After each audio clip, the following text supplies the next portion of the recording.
Hi friends, welcome to my channel. Before going to the video, those who are not subscribed our channel, subscribe it and also click the bell button. In this video, we are going to see about microwave sources and devices. Under this, we are going to see in detail about klystron. Microwaves are the waves that radiate electromagnetic energy with shorter wavelength, that is from 1 millimeter to 1 meter.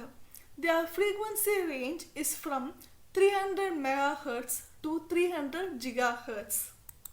These microwaves travel in a straight line and they are not reflected by ionosphere, but they are reflected by the conducting surfaces. Microwaves are easily attenuated within shortened distances. The microwave currents can flow through a thin layer of cable. They support larger bandwidth and hence more information is transmitted. As the microwave signals are of higher frequencies, the power consumption is low. The microwaves transmit energy to objects that contain water and do not pass through materials such as metal. Next, microwave sources. In our daily life, microwaves are emitted from different sources which include artificial devices such as circuits, transmission towers, radars. Maser is nothing but an acronym for microwave amplification by stimulated emission of radiation. This maser is a device that produces coherent electromagnetic waves through amplification by stimulated emission. Microwaves are also emitted from microwave ovens as well as natural sources such as stars including the sun. The microwaves can also be produced by atoms and molecules.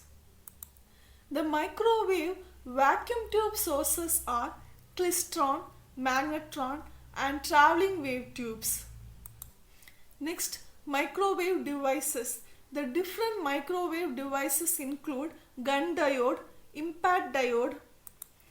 Impact is an acronym for impact ionization avalanche transit time diode. It is a form of high power semiconductor diode used in high frequency microwave electronic devices. Next, crystal detector and pin diode. We will see in detail about these devices in the upcoming videos. In this video, we are going to see in detail about klystron. Klystrons are high power microwave vacuum tubes. They are velocity modulated tubes and used in radars as amplifiers or oscillators. This klystron uses the kinetic energy of an electron beam for the amplification of high frequency signal. Generally, low power klystrons are used as oscillators and high power klystrons are used as output tubes in the ultra high frequency range. The klystron amplifiers use intermediate cavities to increase bandwidth, power gain and efficiency of the klystron. The two configurations of low power klystron are two cavity klystron or multi-cavity klystron. Next, reflex klystron. Multi-cavity klystron is similar to two-cavity klystron and it has more than two cavities. Now, let us see about two-cavity klystron. It is the simplest klystron tube in which there are two microwave cavity resonators. One is the buncher and the other is the catcher cavity.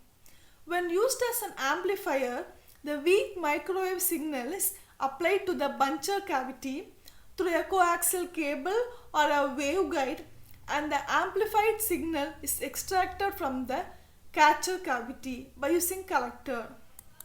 When heated by a filament, the cathode produces electron beam.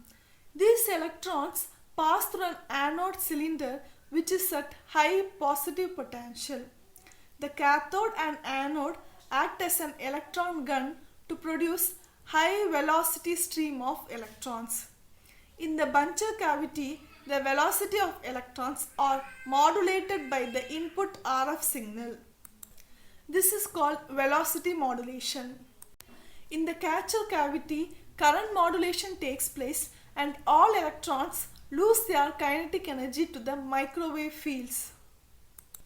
The amplified signal is collected by collectors because of the reduction of velocity.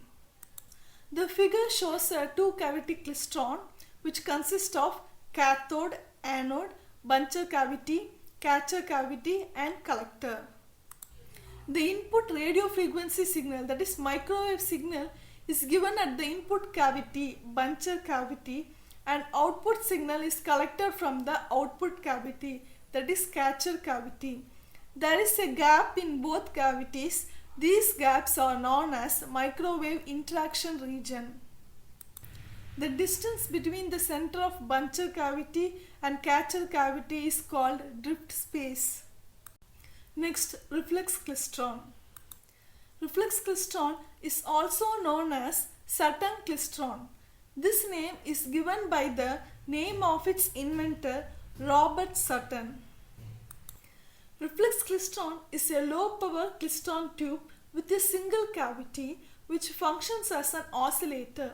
This single cavity works as a buncher cavity for forward-moving electrons and catcher cavity for backward-moving electrons.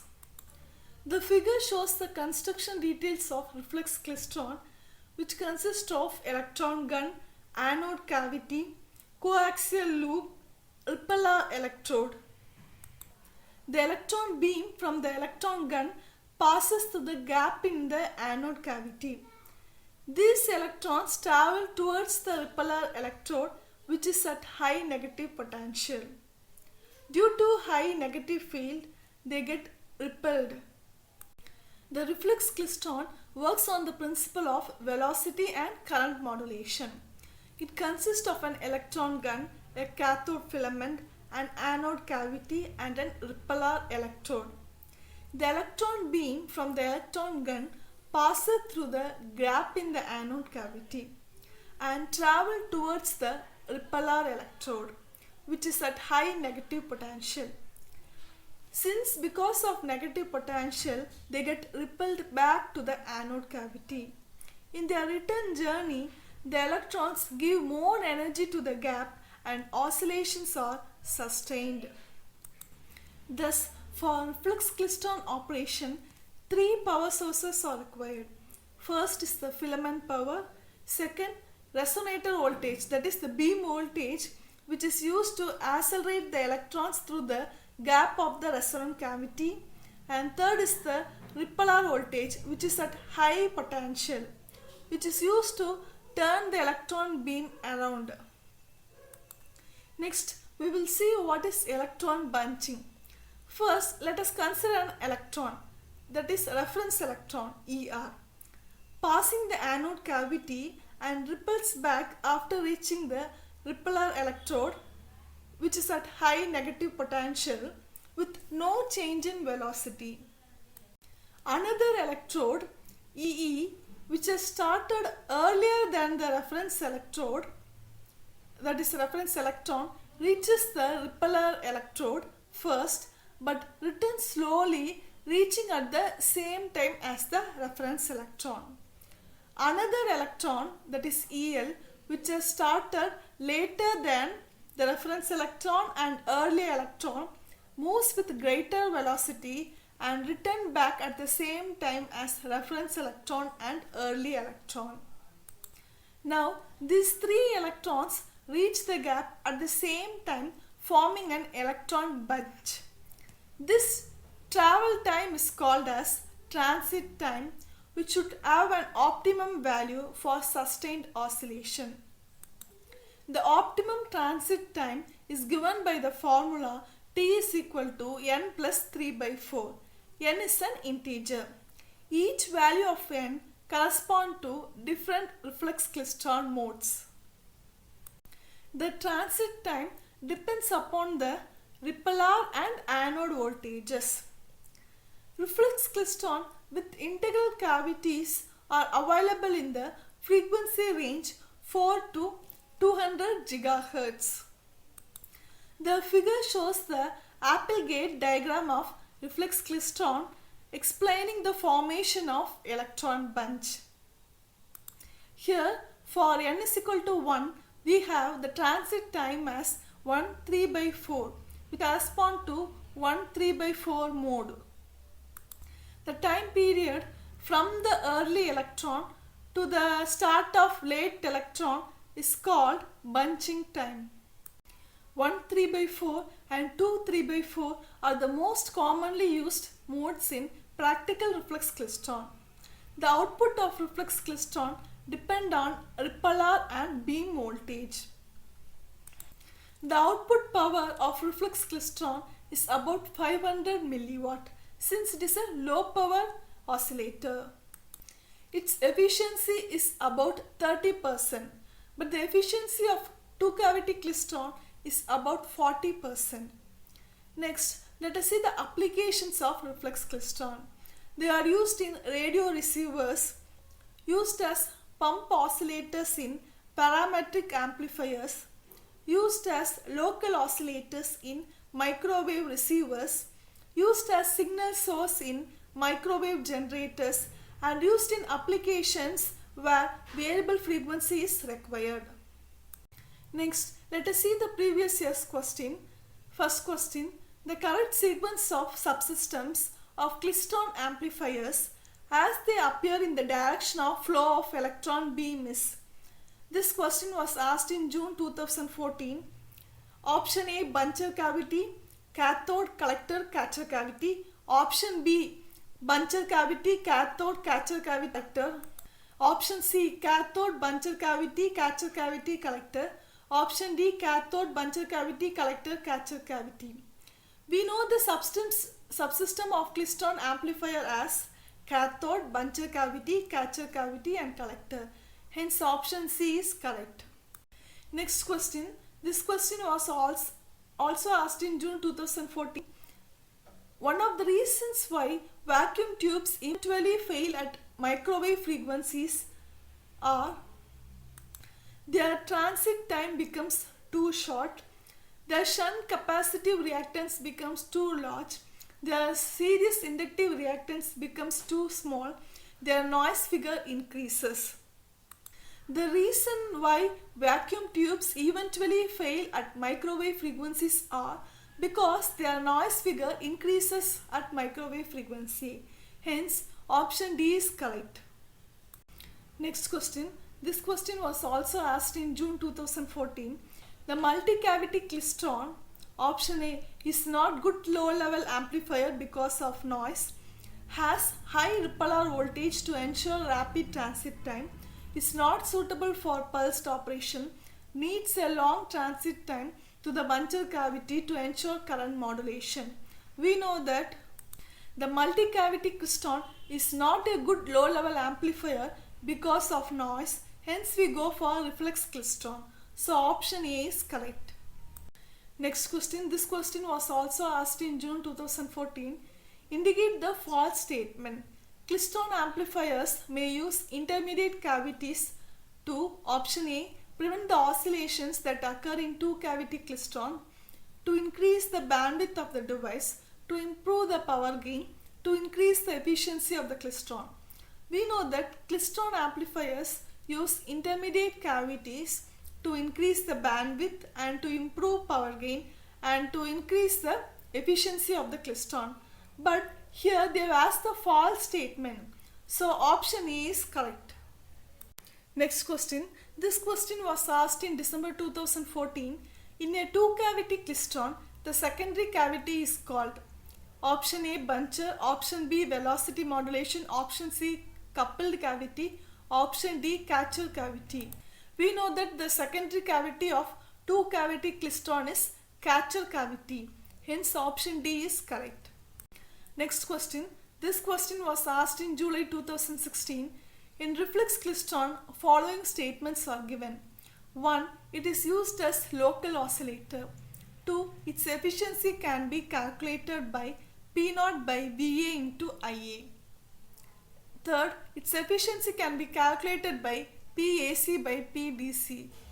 Fourth one, its output dependent on repeller and beam voltage. Out of the above, which are correct? Here, if you see, reflex klystron is used as local oscillator. So statement 1 is correct. And its efficiency is calculated by output power by input power. Output power is P naught and input power is VA into IA. So second statement is also correct. If you see the third statement, they have given efficiency as PAC by PDC. Here we are not finding any AC and DC power difference. So third statement is wrong. Fourth statement, its output is dependent on repeller and beam voltage. So this statement is also correct. Hence option B is correct. Next question. This question was asked in November 2017. It is assertion and reason type. Assertion. A reflex klystron is a single cavity klystron that overcomes the disadvantages of two cavity klystron oscillator. Reason. It is high power microwave generator operating beyond 60 GHz and generating power in kilowatts. Its efficiency is very high, of the order of 70%. We know that assertion is true because a reflex klystron is a single cavity klystron and it overcomes the disadvantage of two cavity klystron oscillator. But reason is false because reflex klystron is a low power microwave generator and it operates between frequency 4 to 200 GHz and it generates power in milliwatts, and also its efficiency is low, that is only about 30%. Hence reason is false. Next question. It is match the following type. This question was asked in November 2020. First, klystron. We know that in klystron bunching of electron occurs. Next, transfer electron devices. It is related to warm electrons. Next, MOSFET. It is related to pinch off. Next, traveling wave tube. We know that traveling wave tube has slow structure. Hence option A is correct. Thanks for watching the video. For more videos, don't forget to subscribe our channel.